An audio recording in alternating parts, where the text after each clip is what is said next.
Hi there. Hi there. This is Christiano Mejias, and welcome to my show. Today, in this episode, I'll be interviewing the founder of Digital Media Club TV, Mr. Patrick Abed. Welcome to my show, Mr. Abed. Thank you for having me. It is an honor to be on your show. Great. Let's jump right in. What is the history of Digital Media Club TV? Well, I'm glad you asked. We started this 6 years ago. I had a local newspaper in my area going back 10 years prior to that. So that would be going back 16 years. And right when I started my newspaper, it was a local newspaper dedicated to small businesses, and we kind of the buy local movement was on. In our area, we had like 3 buy local organizations. And I thought, I'm going to have a newspaper dedicated to the small business person.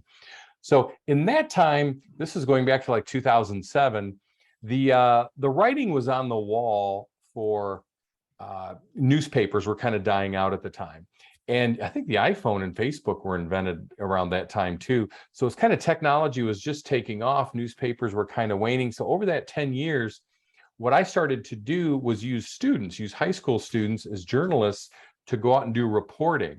And they would learn how to, with their phones, soon to be iPhones, do a news report that would look like just like the 6 o'clock news. And after a while, we interviewed a couple of local TV news reporters, and they said, what you have is a digital media club. And we said, what's a digital media club?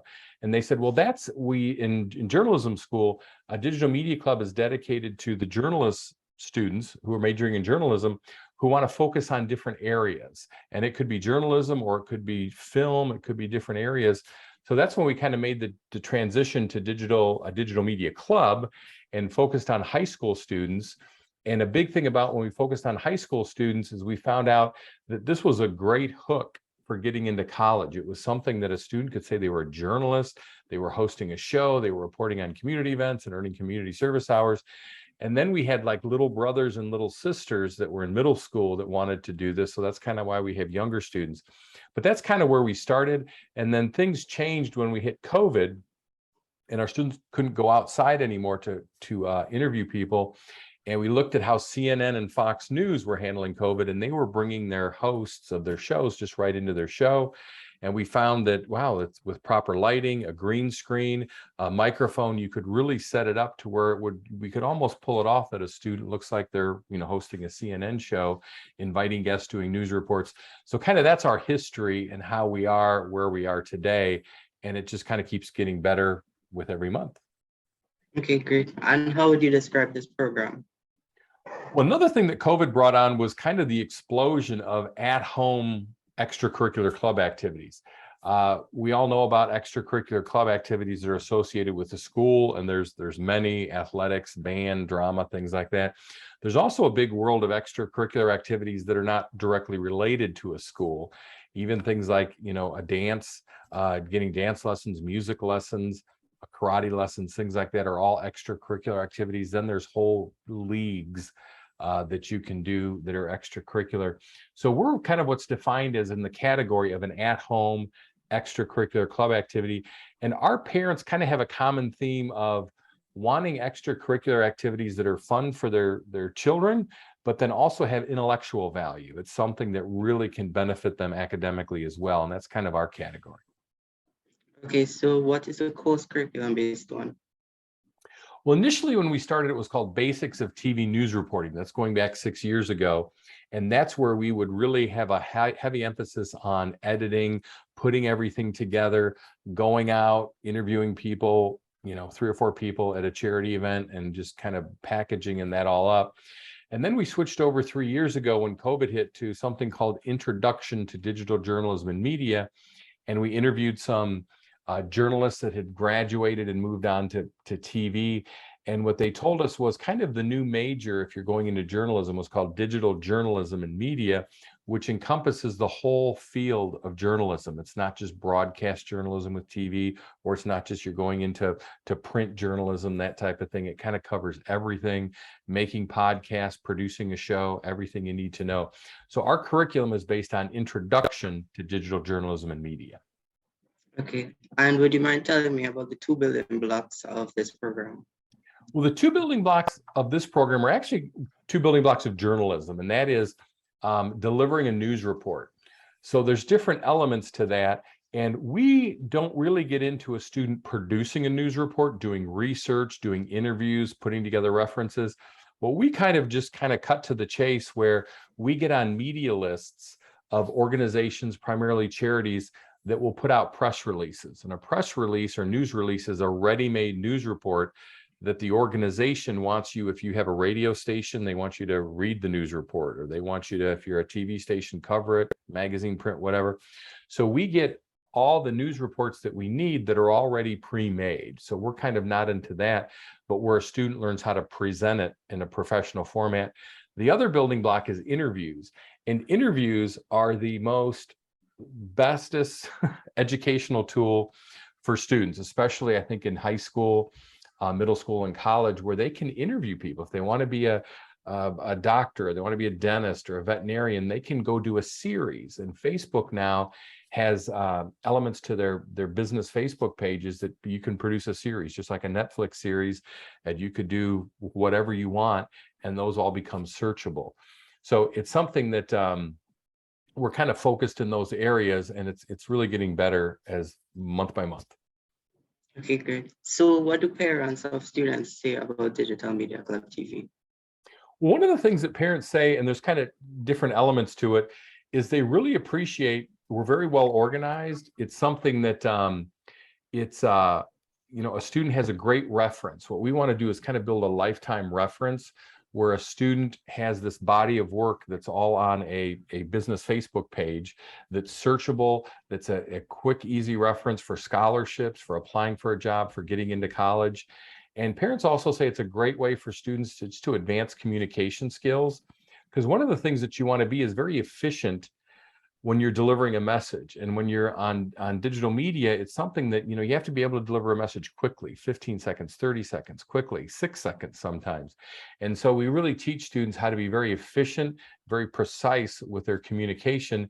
And that kind of spills over to where they do better academically in all the subjects that they face. Okay. So do students attend classes? We have Zoom classes throughout the week, and our curriculum calls for a student to participate in one Zoom class per week. And that might be where we do a news report. And a lot of times a news report will be on a national charity that's having an event where it's in different cities or people can participate virtually. And then we kind of do a profile on the actual charity to tell a little bit about that and what their mission is, and then a little bit about the upcoming event. And our students earn a half hour of community service for doing that. And earning a community service is a symbol that a student volunteers. So if you do community service, it's like wearing a badge saying, I'm a volunteer, I help out charities, but it's kind of a sophisticated way of doing it when you say, I earn community service dollars, okay? But it's something that I think, and I've had people at major charities tell me that they love volunteers, come volunteer, help out, hands-on. But when a student can get a message out to thousands and thousands of people with their show and social media about an upcoming event and how to participate, how to raise money, how to volunteer, and it's a 3-minute message, that's really, really more powerful than if that student would go there and volunteer. So that's kind of, what we focus on in this program. Okay, awesome. And can students receive diplomas? Students can receive diplomas, and we actually have 3 different ways that I would say a student gets immediate gratification, which they kind of get a sense of reward.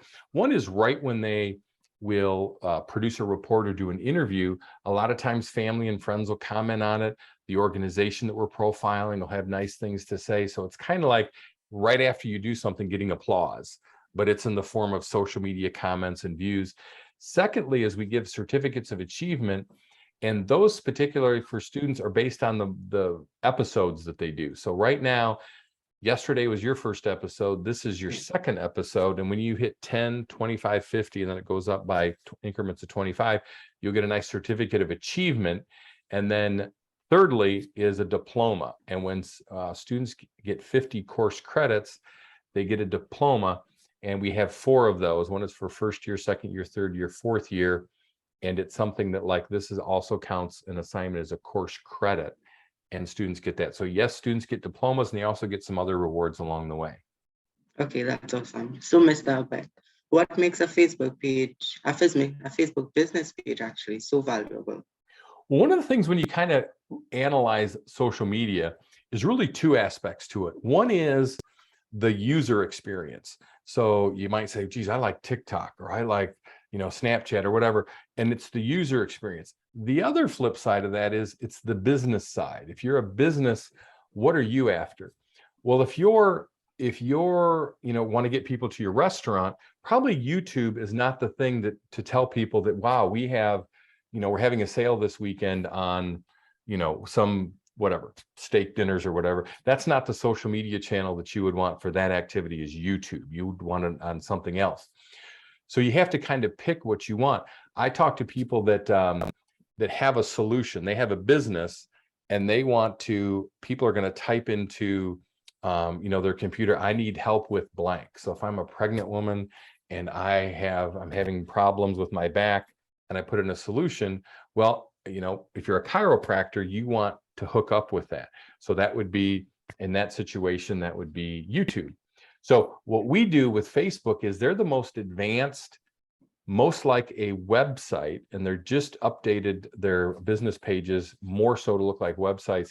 And so that's why because when we create a page, a show page for a student, we want it to be there forever. We want it to be a lifelong reference for students. So that's why we use Facebook, as well as on the viewer side. Our viewers are over 30. They're parents, grandparents, they're people that kind of only know Facebook. So from the viewer side, Facebook's a good fit for us. And then for the business side, that business page is a great tool for students to form literally a Facebook website out of it. Yeah, that's awesome. So how can a student create a valuable lifetime reference from DMC TV? Well, one of the things we've interviewed dentists a lot and small business people a lot, and I always like to ask them, what are your thoughts on social media and your website? And a lot of response I get these days, especially business owners that are kind of tuned in, is a website is comparable these days to a fax machine. It's something like you got to have it. Every now and then, yes, somebody needs it, but you're just always not updating the most current information on a website.